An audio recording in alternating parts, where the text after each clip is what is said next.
Hello, I'm Alyssa Castleman. I'm from the Illinois Attorney General's office. I work for the High Tech Crimes Bureau, more so ICAC, which stands for Internet Crimes Against Children.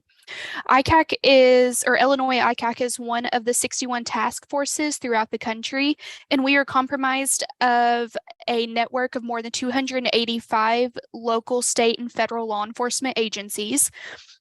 Majority of the cases that our bureau deals with are child pornography cases, whether it be kids are underage and taking pictures of themselves, other kids are in possession of those, they're posted online, adults have them. It just varies situation to situation. Just a little overview of our team. We are made up of a wide group of people. We have our attorneys who protect our victims in court, victims being children who are 18 and younger. We have our cybercrime specialists that review the cyber tip line. So our cyber tip line stems from NCMEC, which is the National Center for Missing and Exploited Children. This is where the reports go to, and they are sent out to the jurisdiction or the area that the report is coming from. So all of Illinois, it goes to our office, except Cook County. They have their own ICAC agency. So our cybercrime specialists review these pictures and information and kind of determine what's going on in that situation. Depending on the situation, they can take that information and send it over to our investigators. So our investigators are like cops, and they investigate the crime and go after whoever may be committing that crime. We have DFEs. They are digital forensic examiners, super good with technology. They are like our evidence team. They go through cell phones, computers, tablets, look for crimes being committed and the evidence for them. We have two dogs on our team. Their names are Buddy and Browser, and they are kind of our mascot for our elementary age presentations because the kids absolutely love the dogs and they have so many questions about them.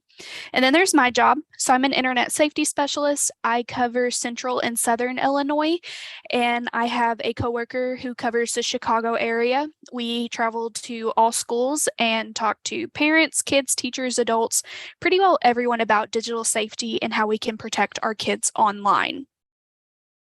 So today we are going to talk about healthy and positive online socialization. Sorry, my computer's being finicky. And the objectives for today is going to be socialization, social skills, responsibility, leadership, and outcomes.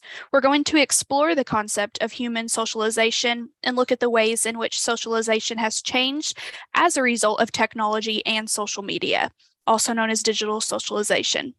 We'll discuss the social skills that prompt healthy interpersonal interactions that translate into the digital world and result in cyber safety. We'll emphasize the role that every person plays in shaping the social norms and the importance of normalizing the safety talks that we do, safety precautions, as well as positive behaviors online, so that it does become a part of our everyday understanding of how to navigate the digital world. We'll also encourage teaching leadership skills to children so they will be empowered to handle anything that may come their way and teach others that they should do the same. So we will have time at the end to cover a couple of questions if you guys have any. So if anything pops out to you that you need clarification on, or you just want to ask about anything, please jot it down and we will definitely cover it in the end. So first we have socialization. To start us off, we're going to share some very basic information regarding aspects of how we learn to socialize. Socialization is the process by which individuals internalize values, beliefs, norms, and how we learn to function as members of a society. It is a lifelong process, and the truth is that we grow and evolve through the duration of our life course. The world around us changes constantly, and that includes our digital world as well. So we always take in that knowledge and we change with it. So with socialization, it does start from birth. Parents socialize children. Then school also socializes children. And this includes children's stories, movies, and the media that the children are interacting with on a daily basis. So we are in a constant state of being shaped by the messages and by the actions that we do experience around us, around us by the culture. We're learning which behaviors are deemed appropriate and which behaviors are not deemed appropriate. We're picking up on social norms literally every day, and our kids are as well. One thing to be mindful of is that social norms, what we consider to be normal for particular circumstances, that is different in other places or among different groups of people. And just a few examples of this, because I used to teach first grade, I'm all about examples and explaining things and making things fun. In Turkey, it is considered ignorant to have your hand in your pocket. In India, people do not line up in a single file line, and their head nod for okay is side to side rather than up and down like we do on a daily basis. In some part of the Middle East, the middle finger actually has no meaning at all, but a thumbs up is equivalent to what we consider a middle finger in the States. So it's crazy just how these things are different place to place. And this does reveal to us that there really isn't a universal definition of normal. The point of thinking about this as it relates to digital safety is that taking a social norms approach will prompt us to know that we have to have an active role to play in shaping the norms around us, along with technology. In doing so, we can create a safer online world. So normative approach to safety, we need to make sure that online safety isn't just a thing we talk about once in a while after there has been a problem or after something dangerous has happened. But this needs to be talked about frequently and normally for this prevention to happen on a daily basis. We have to talk about safety with the children regularly so that it does become a regular part of their thinking, their decision making, and the actions that they do use every day. When my partner and I go to schools across Illinois, we will ask the students how many of them have rules about using their devices, and honestly, only a small portion of these students will raise their hands. Safety rules should be the norm, and it should be the rule with no exception, but it's not. Majority of these kids that we are interacting with on a daily basis don't have rules. They don't have guidelines, and they aren't taught the things of how to behave in a normal manner on the internet or on games. These children also do not use privacy settings. I'm in schools literally every day. A majority of kids do not set up their privacy settings, or a parent's not doing it for them. And the ones that are using these privacy settings, they're setting it up on their own. And these kids are just clicking through these settings so they can play the game, so they can spend time on the app, and they're not actually setting them up for a reason. Understanding our privacy settings is extremely significant, and it's significant to privacy, and it should be discussed regularly. It's becoming the norm for kids to witness cyberbullying, harassment, graphic images, violence, nudity, sometimes even pornography, and abuse online that they can very easily become desensitized. I mean, games like Grand Theft Auto, Fortnite, it's nothing for a person to, come across a prostitute, come across a murder happening. This is the norm that our kids are seeing, unfortunately. So with our kids, we have to talk about reporting within apps. If they see something happening, report that user, report the game, whatever you have to do so that our kids will know the inappropriate behaviors to look for, and especially dangerous or exploitative ones that are not acceptable, and that we should make efforts to stop them before someone is put in harm's way. So just upfront teaching these kids what's not okay to see online and how they should handle that situation if they ever are in that situation. Again, we play a huge role in shaping the norms of society by how we choose to pass on an idea of what is or what ought to be. We will see more ethical decision making and positive interactions online if we employ these ideas from an early age, from when a device is put in child's hand, from when they are just watching YouTube. The moment that child is old enough or when that parent decides to let them have a device, this is when those things need to be taught. And next we have the socialization process. We need to also emphasize the importance of interpersonal interaction. In other words, make sure your kids are going out to play with their friends in person. Make sure these kids are going outside to recess, even if it's hot outside and you just really don't want to sit there and watch them. And it could be a lot easier to have them pull out a device or read in the classroom. They need to get outside. They need to have these types of interactions with their friends and their peers at school. Make sure that students are calling grandparents or friends once in a while instead of just texting someone. There are so many schools that we're in where kids don't know how to use a phone. They don't know how to call someone because they are never made to. They are so just used to texting or Snapchatting someone versus picking up a phone call or picking up a phone and making that call.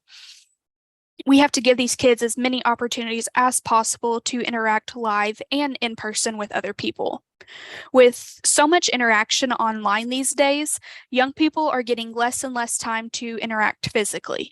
We know that kids aren't always online. Of course, they have to go to school and they have to have extracurricular activities and such, but the accumulated hours of online time means that in their overall lifetime, they are getting a lot less human contact than previous generations. We need to be able to pick up on things like body language, tone of voice, and facial expressions. We can't just simplify our human expressions making use of emojis. These kids are not picking up on social cues because they're not having that interaction. They're not getting out and socializing with other people. So they don't know how to read body language or pick up on these social cues because they don't have to do these things anymore. Physical social interactions build our understandings of each other, our communication skills, a sense of self and identity, emotional intelligence, and regulation, and our ability to problem solve and acquire the skills needed for maintaining healthy relationships. And we have digital socialization. So, for the past decade or two, with the rise of social media, socialization has changed ridiculously. The physical offline world socializes and shapes us, but so does the digital world. Like with overlapping realities, the digital world and this fantasy that these kids have online versus the real world, they do overlap sometimes. And you might have that kid that doesn't know how to socialize because they're so used to texting.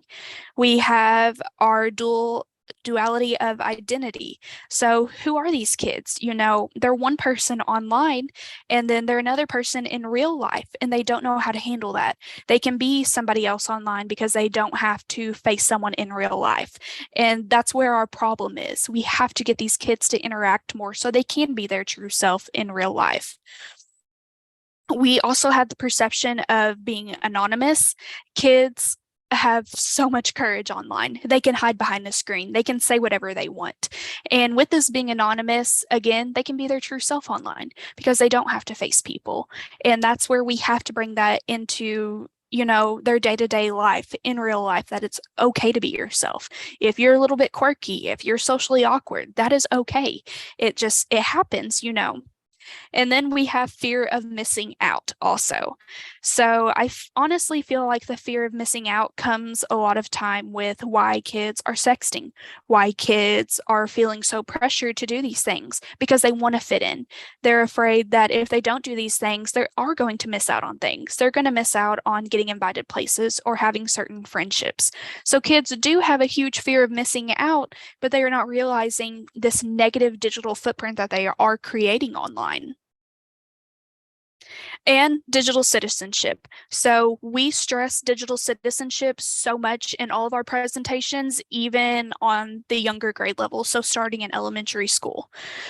With all of these things in mind, we want to make sure that we are fostering social skills that create a good digital citizenship. In the same way we would want kids and adults to be well-mannered and law-abiding citizens, we want to emphasize that good behavior and positive interaction is important online as well, that it is an extension of our world. In digital citizenship, in a lot of our presentations we see, kids have no idea what this means. So they're like, I have no idea. So then I'm like, okay, somebody tell me what digital means. And this could be the first grade teacher coming out in me. I'm like, let's break it up and figure this out. So a kid will explain what digital means, and then we'll cover citizenship. And then we put those together and they're like, oh, that makes so much sense. I'm like, yeah, exactly. You just have to think about it and break up those words. So digital citizenship is kind of a new word, especially for our younger kids. And that's why it's so important for us to hammer this out and talk with these kids about digital citizenship and start at that younger age. And if anybody is unfamiliar with the term, a digital citizen is usually defined as someone who acts safely, responsible, and respectfully online. So it's just being that positive citizen online, having that good digital reputation. And here's a little chart that just covers the social emotional perspective. You can see the self-management, self-awareness, decision-making, relationship skills, and social awareness. We do cover a lot of these in our presentations, how to foster these positive relationships, especially with our high school kids, because they feel like sexting is not a big issue. It's completely normal when it's not. They feel like that is part of a relationship skill. That's how you deal with things in that relationship, and it's not. So we always try and cover these different perspectives so the kids know what is normal and how you should behave online. And we have emotional regulation. Emotion regulation is the ability to have control over one's own emotional state. It may involve behaviors like rethinking a challenging situation to reduce anger or anxiety, purposefully concealing visible signs of anger, sadness, or fear, or focusing on reasons to feel happy or calm. And it may involve needing to reframe a situation. Encouraging our kids to observe their surroundings can definitely help with emotional regulation. The more kids observe and understand different situations that are happening, the less likely they are to have irrational outbursts. Teach them to gather as much information as possible before reacting. You can do this by asking a lot of questions about what they see around them, such as playing games in the car like I Spy, or ask questions about what others are doing, what the scenery looks like, and if they think others are having a good time, etc. So just going over those things with them.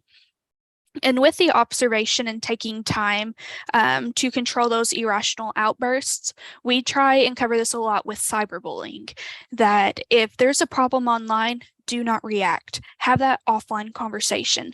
Talk with your trusted adult. So that could be a teacher at school, a neighbor, a parent or guardian, an adult you can go to and you can have that offline conversation with to kind of get a feel of what's going on, and that person will listen and help you handle that situation. Teaching kids to put a name to their feelings also helps them to sort out how they feel. It helps them to identify their own reactions and feelings, which can aid in identifying solutions for them as well. Response is the ability to suppress certain behaviors or gratification in some situations and react with an appropriate behavior. You can practice this with kids by asking them what is a better way to respond when they are behaving inappropriately, or by not waiting until the inappropriate behavior happens, but talking about what can happen, different scenarios that there may be, and asking them to think about what a good response would be to that situation. Teaching kids to be flexible can help them. Oh, sorry. Teaching kids to be flexible can help them cope with changes so that they can adjust their emotions as situations may change. It can help them learn that you can create what would you do scenarios. When they have an answer, ask more questions like, what else could you do? How else could you solve this problem? What could you do if you weren't able to do that? If you weren't able to respond that way? And delaying gratification can also help. Offering rewards for good behavior is helpful, but if they have to wait a longer period of time, then they learn that not all things result in immediate results, and that they can learn to manage these kinds of expectations. And then we have self-reflection. So self-reflection is associated with one's ability to think through actions and consider consequences. Not only will they be able to think about what they may have to face if they do certain things, but they will consider how their actions can impact others as well. So try taking time to ask questions which do require these kids to analyze their own actions, their own ideas, their own words, and their own behaviors. When kids can manage their emotions, they can manage their reactions to cyberbullying, to exposure to violence and negative encounters online. And they can think things through rather than getting involved in a fight, posting something that may tarnish their reputation, or even curbing unrealistic thoughts about their online relationships. And they may be more likely to talk to an adult before getting involved in a potentially bad situation, like how I had mentioned having that trusted adult and having someone to talk to about things. And then we have impulse control. So according to different doctors, anyone can improve impulse control at any age. Having a good handle on impulsive thoughts and behaviors will benefit kids in their online interactions. Good impulse control can reduce their chances of participating in cyberbullying and reacting badly if they are the victim in a cyberbullying situation. It will help them to think through situations rather than responding in unsafe ways, retaliating because they are upset or they are mad. For example, if a predatory or dangerous user requests private information from a child, inappropriate images or videos, or requests to meet up, your child will be able to think through consequences before making that decision. Think about what happens if I send this picture? What is that person going to do with it? Where could it end up? So controlling that impulse rather than just sending the picture and getting that attention, getting that immediate result. Activities that foster impulse control are things like sharing, taking turns, letting others speak, and doing problem-solving puzzles that can teach them to think through chronological steps. In the process of figuring these things out, it trains their brains to take time to process information first, rather than jumping to conclusions or acting out of impulse. Another suggestion that is often made by psychologists is to outline expectations for your child. If you are on your way somewhere, rather than listening to music in the car, lay out what will happen, such as when we get to the restaurant, you will have to wait a few minutes for a table, then we can talk or color while we wait for our dinner. We'll eat some good food, and then we can come home. This will allow the child to visualize situations beforehand, how they will handle or how they will react in this situation. And they can manage those expectations. It helps to have that child repeat the plan back to you then. And remain consistent with rules, especially with online safety, so that there is no expectation of follow through. Sometimes we can have what is called negativity bias, where our brains are trained to notice the bad things or the mistakes more often than the good things that happen. And try not to draw attention to only those bad behaviors, but also be willing to praise and reward good behaviors that do happen. And we have setting limits, especially with tech use. So let part of that consistency exist within limitations set forth in the household, in the classroom, whatever that may be. Set limits and rules so that children are not free to run amok online, so that they can only use certain apps, they can only go to certain websites. Make sure that they're aware of what types of websites and apps they are allowed to access and what they absolutely should not be on. Let them know the rules about social media, cover the age requirement at when they can participate. And this is something we see so much with our kids that we do presentations with. There's kids as young as third grade that are on Snapchat, Instagram, TikTok, and they are nowhere near that age restriction or that age recommendation. Majority of the social media apps that are out there, the age recommendation is 13 plus. So that child has to be 13 years or older to have an account. Some of them, they can be 12, and some they have the ability to get a kids version of the account, like Kids Messenger. There's a version for TikTok and Snapchat. But a lot of the time, these kids are lying about their age so they can have the full effect of these social media apps. And they're getting exposed to content they shouldn't look at. They are having conversations they shouldn't be having and meeting people that they should not be meeting online, and they don't realize that they are putting themselves at risk.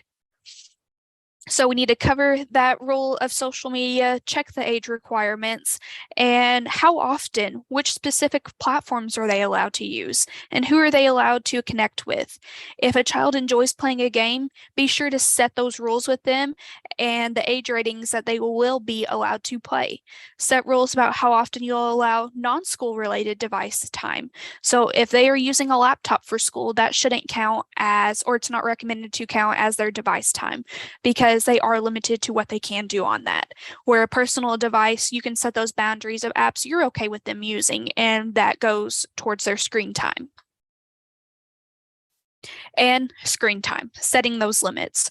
Research by the American Academy of Pediatricians shows that excessive screen time and social media use has been associated with obesity, lack of sleep, school problems, aggression, along with other behaviors. And we are consistently told that online issues brought into the school environment are often the leading disruption to a school. So these things that are happening online, they're bringing into school, and there are so many disruptions and fights and arguments stemming from that. And this indicates to us that individual choices made by families can impact the learning environment. And this is yet another reason to encourage that parents should set those boundaries, allow their children to only use certain things and only be online at certain times. In social responsibility, The question often arises as to whether we as people have a social responsibility or a civic duty to help others or improve the conditions in which we live. However, if we want to keep our children safe and free from harm, as well as avoid them becoming the type to hurt another person, we need to make sure that we are teaching them that they will be held accountable for their actions. So if they do something online, that they have to be accountable for what they're doing. That they made that choice, then they are going to have to face the consequences of that choice. We have to suggest to them that they ask permission to post photos or videos of their friends and family members and to consider others, not taking pictures of people walking down the hall or of a sister or brother that's embarrassing and sharing that online. We try and encourage as much as we can that they need to ask permission, they need to have consent before they do share something like that online.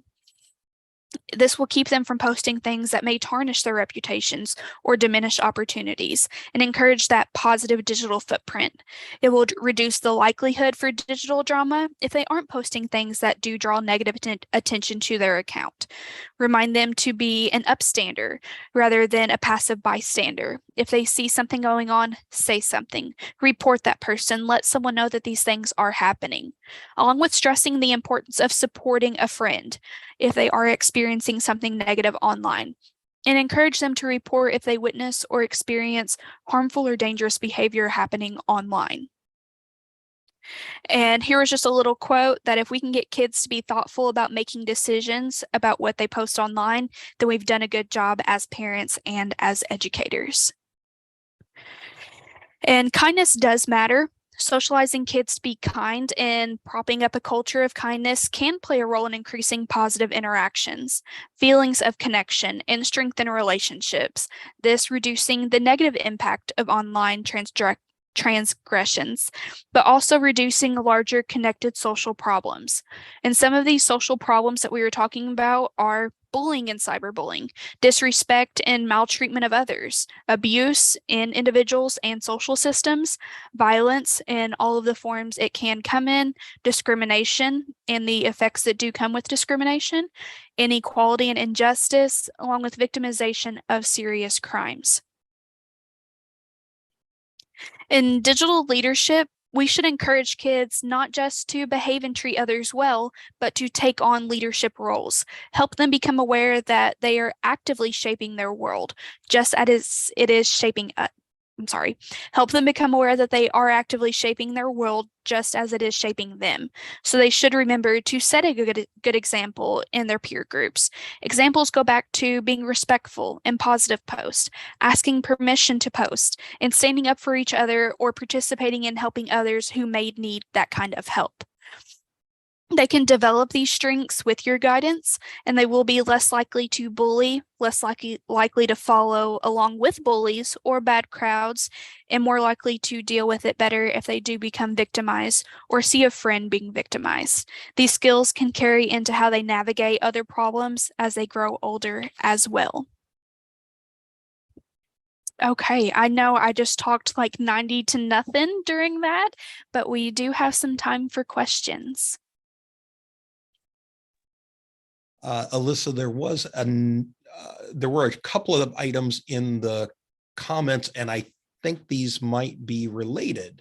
Nicole was wondering if there might be a list of the differences, those differences around the world that you mentioned in your opening.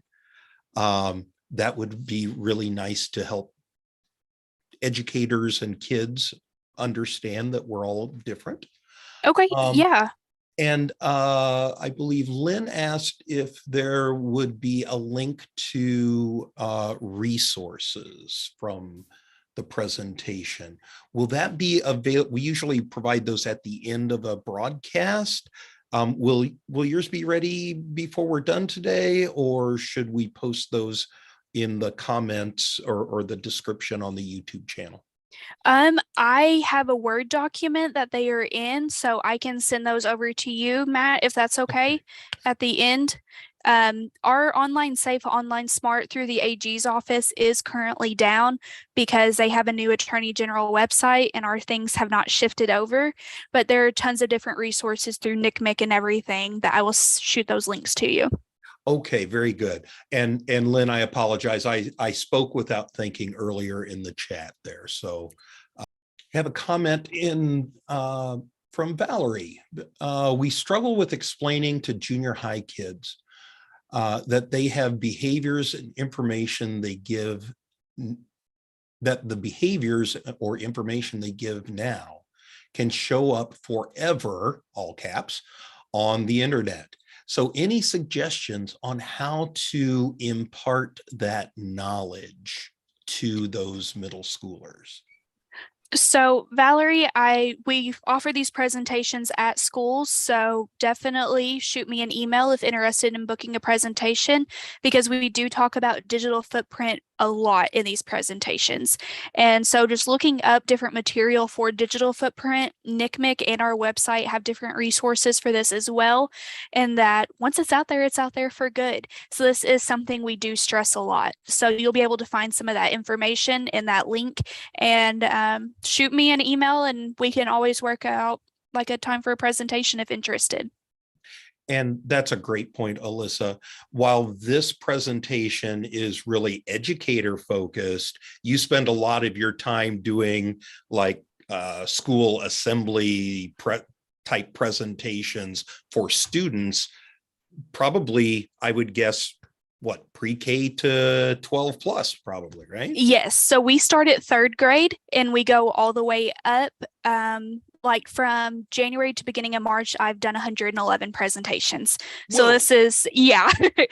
Yes, like our elementary, we cover digital citizenship, what's okay to share online, what's not, our middle school presentations, just depending on the school and the choice, we cover our basic internet safety, sexting, sextortion, cyberbullying, and then the same thing for high school as well. Hitting a little bit harder in high school Yeah. because, they need Because it. Yeah. Yeah. Yes. Okay.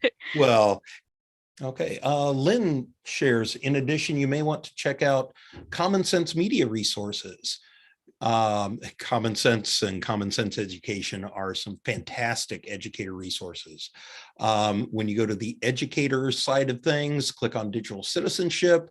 There are some excellent resources, lessons, and parent resources. They have a whole searchable curriculum online. That's a fantastic resource. Thank you, Lynn, for sharing.